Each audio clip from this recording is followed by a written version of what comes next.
El Orgullo del Norte. Septiembre de 1943. En las heladas aguas de Noruega, rodeado por redes antitorpedo, lanchas de patrulla y acantilados tan altos como montañas, descansa el buque más preciado de Hitler, el Tirpitz.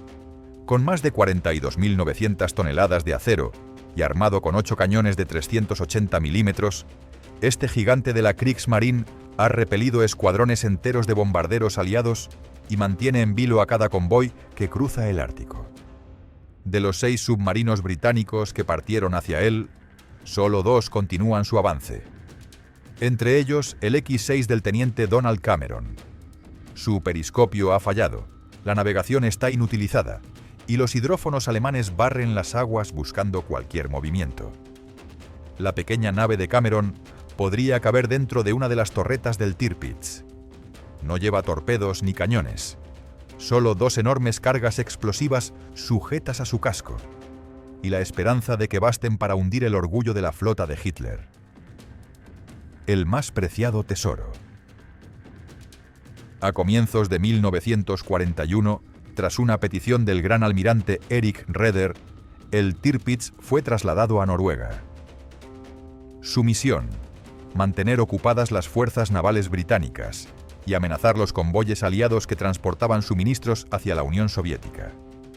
Gemelo del legendario Bismarck, el Tirpitz era el último gran navío de superficie del Tercer Reich. Hitler, aún traumatizado por la pérdida del Bismarck, autorizó su despliegue solo bajo una condición: que permaneciera siempre cerca de la seguridad de los fiordos noruegos. Así fue como el Tirpitz se convirtió en el fantasma del norte, oculto entre glaciares y montañas. El fiordo de Altenfjord, largo, estrecho y rodeado por un laberinto natural de acantilados, le ofrecía una protección que ningún puerto podía igualar. Allí, el clima jugaba a su favor. Las nubes bajas y los vientos cambiantes convertían cualquier intento de bombardeo en una pesadilla. Los alemanes reforzaron el entorno con minas submarinas, redes sónicas y patrullas constantes, y movían el acorazado de un fiordo a otro para que los servicios de inteligencia británicos nunca supieran con certeza su ubicación. Pero los británicos, gracias a la ruptura de los códigos Enigma, sabían exactamente dónde estaba, y estaban decididos a destruirlo. Operaciones fallidas. El 30 de enero de 1942, la Royal Air Force lanzó su primer intento por eliminarlo, la Operación Oild. Escuadrones de bombarderos Stirling y Halifax despegaron cargados con toneladas de explosivos. Pero el clima noruego, niebla, lluvia, vientos impredecibles, los obligó a regresar sin lanzar una sola bomba. Poco después, el Tirpitz salió en busca de convoyes aliados durante la Operación Sportpalast. Pero la misión fue un fracaso. Apenas logró hundir un barco mercante antes de que cazas británicos lo obligaran a retirarse. Volvió a refugiarse en Fættenfjord, escapando por poco de la destrucción. Durante los meses siguientes, los bombarderos británicos regresaron una y otra vez. Pero la historia se repetía. Nubes, errores de navegación y el implacable clima noruego frustraban cada ataque. En el verano de 1942, durante la Operación Rosselsprung, el Tirpitz volvió a salir al mar, acompañado por otros buques. Al detectarlo, el convoy PQ-17 recibió una orden fatídica desde Londres: dispersarse y continuar hacia Rusia sin escolta. El resultado fue una masacre. Los submarinos y aviones alemanes destruyeron los barcos dispersos, y el Tirpitz obtuvo su mayor victoria sin disparar un solo proyectil. Su mera presencia había bastado para sembrar el caos entre los aliados. Los ataques desesperados. Para el otoño de 1942, el Tirpitz volvió al astillero flotante de Fættenfjord para mantenimiento. Pero la paciencia británica se agotaba. Ese mismo año, un grupo de comandos británicos, guiados por la resistencia noruega, intentó una audaz incursión con torpedos tripulados conocidos como Chariots. Sin embargo, una feroz tormenta azotó el fiordo antes de llegar al objetivo, lanzando las pequeñas embarcaciones contra las rocas y obligando a abortar la misión. El fantasma de los fiordos seguía intacto, y cada intento fallido solo aumentaba su leyenda. La reina solitaria del norte. A comienzos de 1943, el Tirpitz recibió refuerzos. Su gemelo, el acorazado Scharnhorst, se unió a él en aguas noruegas. Juntos lanzaron la Operación Sicilian, atacando bases británicas en las remotas islas de Spitsbergen. Tras la operación, el Tirpitz se trasladó aún más al norte, al Kafjord, una estrecha rama del Altafjord. Oculto entre montañas y bajo una densa cortina de niebla, el buque se ganó un nuevo nombre entre los noruegos: la reina solitaria del norte. A estas alturas, el Tirpitz no solo era una amenaza, era una obsesión estratégica. Su sola existencia obligaba a los aliados a mantener flotas enteras vigilando el Ártico, desviando recursos, retrasando convoyes. Destruirlo ya no era una opción, era una necesidad. Vigilancia desde el cielo. El 12 de septiembre de 1943, el capitán soviético Leonid Elkin, al mando de un avión de reconocimiento P-2, se adentró en las nubes sobre el mar de Barents. Su objetivo, fotografiar al Tirpitz en su nuevo escondite. Volando bajo una tormenta que azotaba los fiordos, Elkin descendió hasta apenas 160 pies del agua. Las baterías antiaéreas rugieron desde las montañas, llenando el cielo con fuego negro. Pero el piloto mantuvo el rumbo. Entre ráfagas de lluvia, la silueta del Tirpitz emergió bajo él, majestuosa y aterradora. Elkin descendió aún más, lo suficiente para ver los cañones, los aviones en cubierta y a los marineros alemanes corriendo por la cubierta. Su cámara capturó cada detalle. Aquellas fotografías serían el punto de partida de la misión más arriesgada de la Royal Navy. De regreso en Londres, las imágenes confirmaron lo que todos temían. El Tirpitz era impenetrable. Bombarderos, destructores y submarinos convencionales no podían alcanzarlo. Para destruirlo, el Reino Unido necesitaba algo nuevo. Algo pequeño, silencioso y letal. Y esa arma ya existía: los submarinos miniatura clase X. Los guerreros invisibles. En los primeros años de la guerra, los bombardeos y ataques navales tradicionales habían fracasado contra los buques más poderosos del Tercer Reich. Fue entonces cuando la Royal Navy decidió crear algo que no existía: una nueva clase de submarino capaz de atacar donde ningún barco o avión pudiera. Nacía así el X-Craft, una diminuta arma de sabotaje que cambiaría para siempre la guerra bajo el mar. Estos submarinos miniatura medían apenas 15 metros de largo y eran tripulados por solo 4 hombres: un comandante, un piloto, un ingeniero y un buzo. En su interior no había espacio para el miedo ni para el error. Sin torpedos ni cañones, el X-Craft cargaba 2 enormes bombas adheridas a su casco, llamadas Sidecargoes, con más de 2.000 kilos de explosivo Torpex cada una. El plan era simple, casi suicida: navegar bajo el enemigo, liberar las cargas cronometradas y escapar antes de que la explosión los devorara a todos. Su diseño era rudimentario pero ingenioso. Un pequeño motor diésel para moverse en superficie, un motor eléctrico silencioso para la inmersión y una autonomía limitada que obligaba a sus tripulaciones a medir cada respiración. En el silencio de las profundidades, los hombres del X-Craft escuchaban cómo el oxígeno se agotaba lentamente, mientras el acero del casco crujía bajo la presión del océano. Entre ellos estaba el teniente Donald Cameron, quien pronto se convertiría en leyenda. La base secreta, HMS Barbel.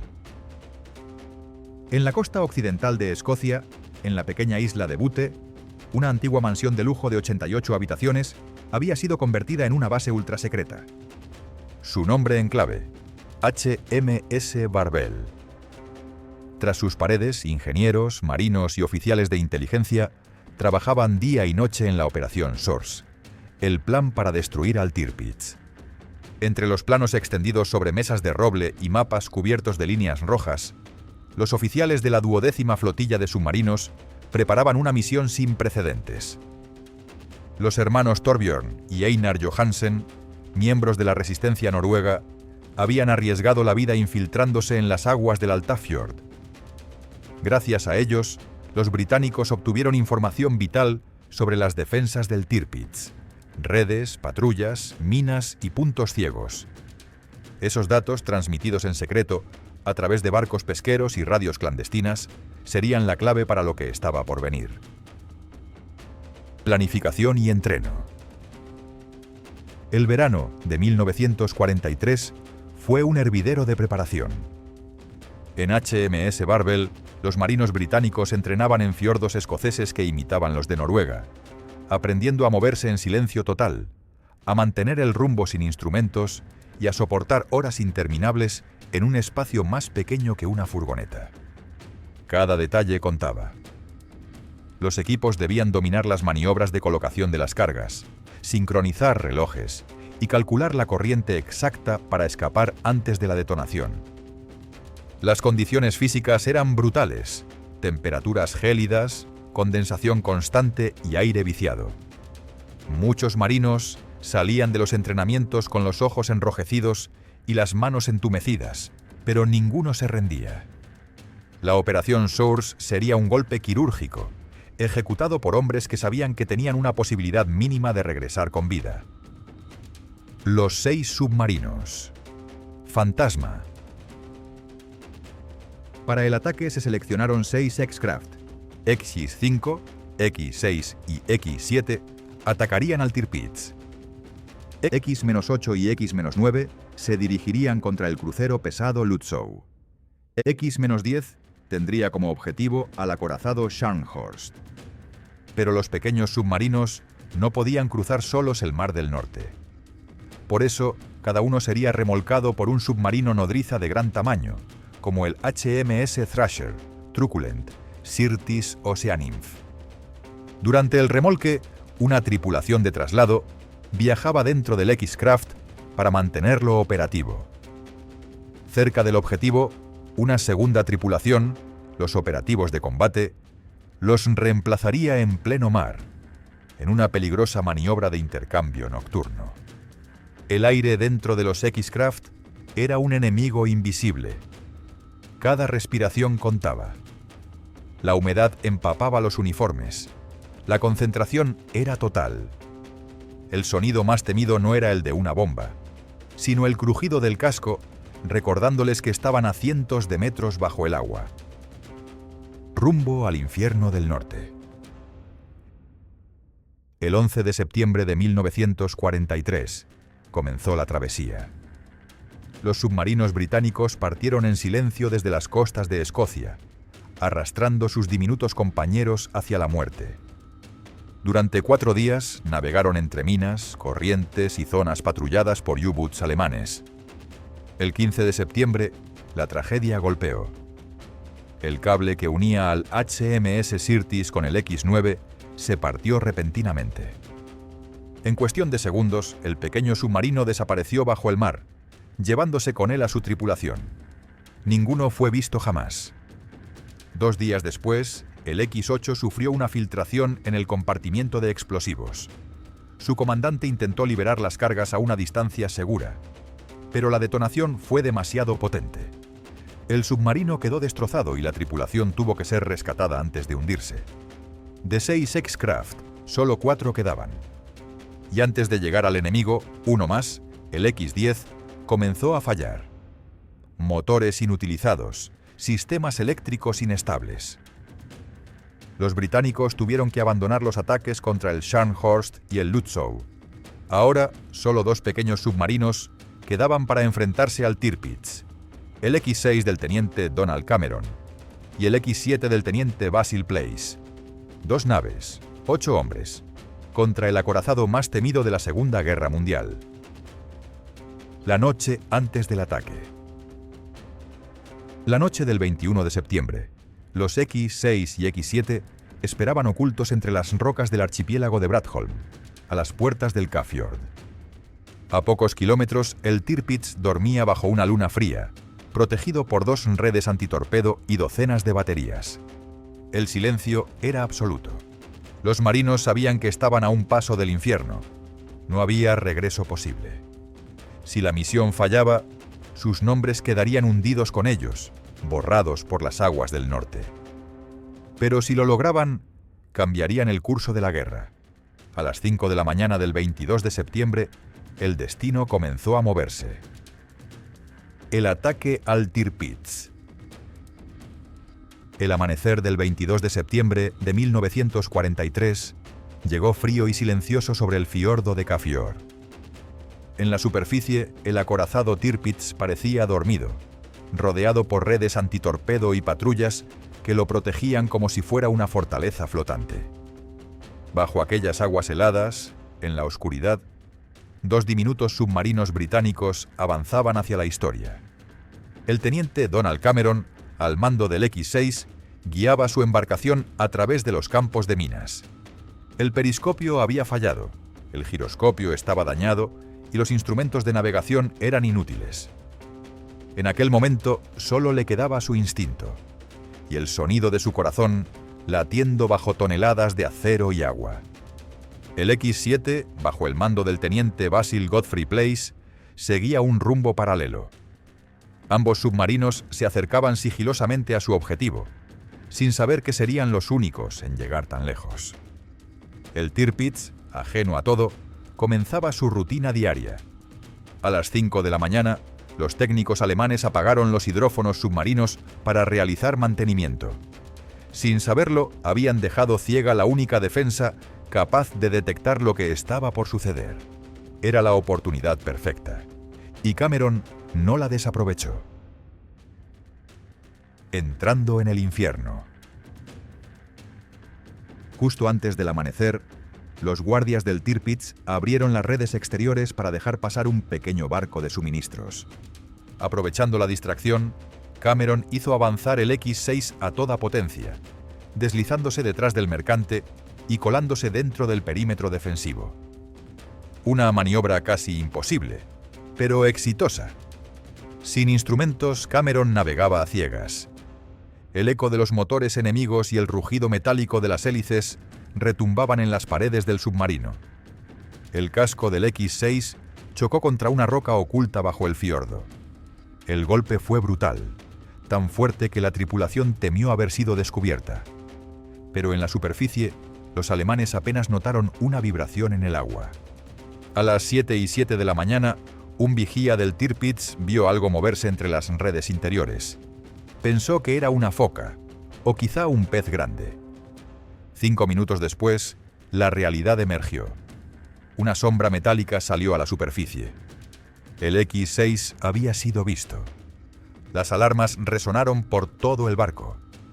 Sin embargo, un error en el sistema hizo que sonara la señal equivocada, la de cerrar compartimientos estancos, no la de submarino enemigo. La confusión reinó a bordo. Mientras los marineros alemanes corrían sin saber qué pasaba, Cameron ya estaba bajo el Tirpitz. Bajo el gigante. El pequeño X-6 avanzó lentamente bajo la sombra colosal del acorazado alemán.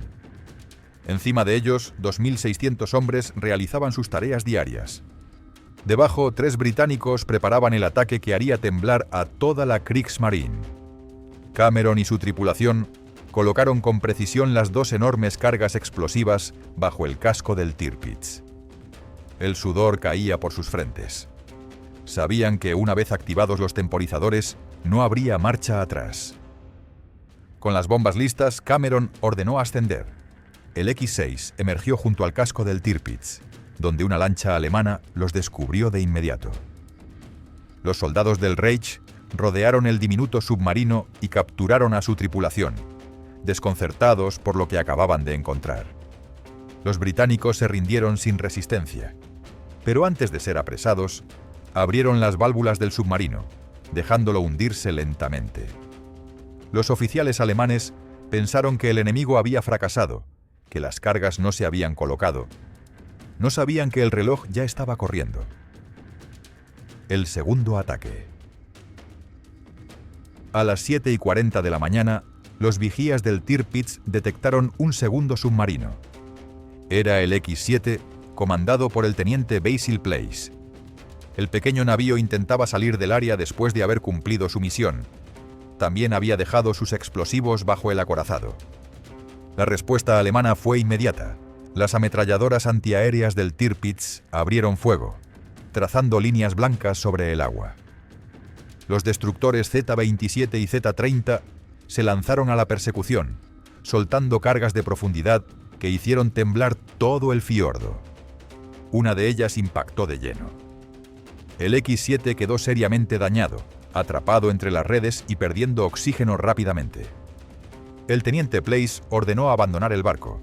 Solo él y un tripulante lograron salir a la superficie antes de que el submarino se hundiera para siempre. Los alemanes los sacaron del agua y los llevaron prisioneros al Tirpitz. Sin saberlo, acababan de subir a bordo del barco que, minutos después, ellos mismos destruirían. Las explosiones. A las 8:12 de la mañana, el infierno estalló bajo el agua.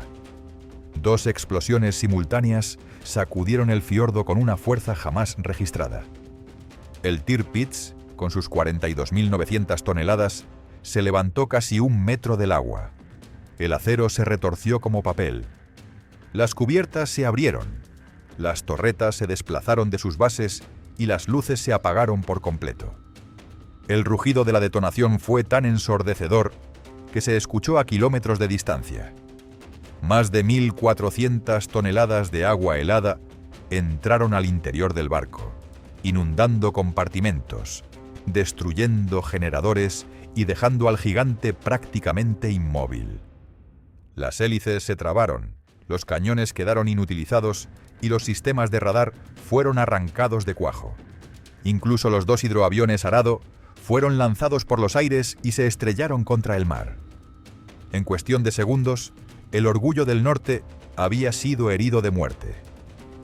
Dentro del Tirpitz reinaba el caos.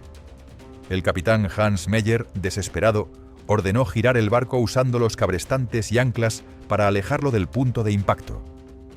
Pero era inútil. El daño ya estaba hecho. Los explosivos británicos habían abierto enormes agujeros bajo la línea de flotación. El barco se escoró peligrosamente hacia un costado, mientras los marineros corrían tratando de cerrar válvulas y detener el agua. El acorazado más temido de Europa estaba fuera de combate. Aquel día, la Operación Source había logrado lo que ni cientos de bombarderos habían podido conseguir: golpear directamente al corazón del Tirpitz. El precio fue altísimo, pero la hazaña pasaría a la historia. El humo aún salía del agua cuando los alemanes comprendieron la magnitud del desastre. El Tirpitz, orgullo de la Kriegsmarine, no se hundió, pero quedó gravemente dañado. Las explosiones habían abierto un boquete bajo el casco, inundando compartimentos, destruyendo generadores y bloqueando sus enormes hélices. Más de 1.400 toneladas de agua llenaron la parte baja del acorazado, obligando a la tripulación a realizar contrainundaciones para evitar que volcara. El interior era un caos, los cables colgaban. Las salas de máquinas estaban oscuras y uno de los gigantescos cañones de 15 pulgadas se había desplazado de su base. El barco que había hecho temblar al Atlántico estaba ahora inmóvil, vulnerable, silencioso. Mientras los ingenieros alemanes luchaban por contener las filtraciones, Hitler exigía respuestas. El Führer, furioso, ordenó reparar el Tirpitz en el mismo lugar, convencido de que podría volver a luchar. Pero los ingenieros sabían la verdad. Los daños eran estructurales. Algunas vigas internas se habían doblado, y solo un dique seco podría devolverle su antigua fuerza. Aún así, bajo temperaturas bajo cero y sin grúas adecuadas, los hombres del Tirpitz trabajaron durante 6 meses, y milagrosamente lo lograron. En marzo de 1944, el acorazado volvió a flotar por sus propios medios. Había sobrevivido al ataque, pero nunca volvería a ser el mismo. El contraataque británico. En Londres, Winston Churchill no estaba dispuesto a permitir que el monstruo del norte siguiera respirando. Tras la destrucción del Scharnhorst, el Tirpitz se había convertido en el último gran enemigo del mar. Churchill lo dijo con claridad. Hasta que ese barco no sea destruido, ningún convoy está a salvo. La Royal Navy preparó entonces una serie de operaciones para acabar con él de una vez por todas. El primero de estos intentos fue la Operación Tungsten, en abril de 1944. Cientos de aviones despegaron desde portaaviones británicos y se lanzaron sobre el fiordo. Las bombas cayeron con una precisión brutal. 14 impactos directos y una explosión cercana destrozaron parte del casco. El Tirpitz ardió durante horas. 122 hombres murieron. Más de 300 resultaron heridos. Pero otra vez, su blindaje resistió lo impensable. En los meses siguientes vinieron más ataques. Planet, Brown, Tiger Claw y Mascot. Todos fracasaron. La niebla, el humo y la artillería antiaérea alemana convirtieron los cielos del norte en un infierno. El Tirpitz seguía ahí, herido, pero respirando. Las últimas bombas. En septiembre de 1944, los británicos cambiaron de táctica. Ahora, los bombarderos Avro Lancaster del RAF, armados con las nuevas bombas Tallboy, se preparaban para el ataque definitivo. Cada una pesaba 6 toneladas y podía perforar metros de acero antes de detonar. El 11 de septiembre, durante la operación Parabane, 38 bombarderos sobrevolaron el fiordo. 2 de las Tallboy impactaron directamente en la proa del Tirpitz, levantando la cubierta y doblando planchas de acero como si fueran de papel. El acorazado quedó tan dañado que fue declarado no apto para el combate. Con su maquinaria inutilizada, los alemanes lo trasladaron a Huaköy, cerca de Tromsø, donde serviría solo como batería flotante de defensa costera. Sin saberlo, acababan de condenarlo. Operación Catechism. El 12 de noviembre de 1944, a las 9:35 de la mañana, el cielo del Ártico rugió con el sonido de los motores de 32 bombarderos Lancaster que se acercaban desde Escocia. Era la Operación Catechism, el golpe final. El Tirpitz estaba listo, con sus cañones apuntando al cielo y las tripulaciones en sus puestos. Pero esta vez el enemigo volaba alto, fuera del alcance de las defensas alemanas. Las bombas Tallboy comenzaron a caer. 2 impactos directos y una explosión cercana bastaron. Una de las bombas penetró el blindaje principal y estalló en el interior del barco. El acero se dobló, las cubiertas se levantaron y el buque comenzó a escorarse rápidamente hacia babor. En menos de 10 minutos, el coloso de acero volcó por completo. Más de 1000 hombres quedaron atrapados en su interior. Algunos sobrevivientes lograron trepar por el casco, mientras el gigante se hundía lentamente en las aguas del norte. El Tirpitz, el orgullo de Hitler, el terror del Atlántico, había muerto. Con su destrucción, los convoyes del Ártico pudieron navegar hacia Murmansk sin temor. La amenaza del norte había desaparecido. Y en Gran Bretaña, los héroes de la Operación Source, los hombres de los submarinos X-6 y X-7, regresaron como leyendas. Los tenientes Donald Cameron y Basil Place recibieron la Cruz Victoria, la más alta condecoración al valor británica.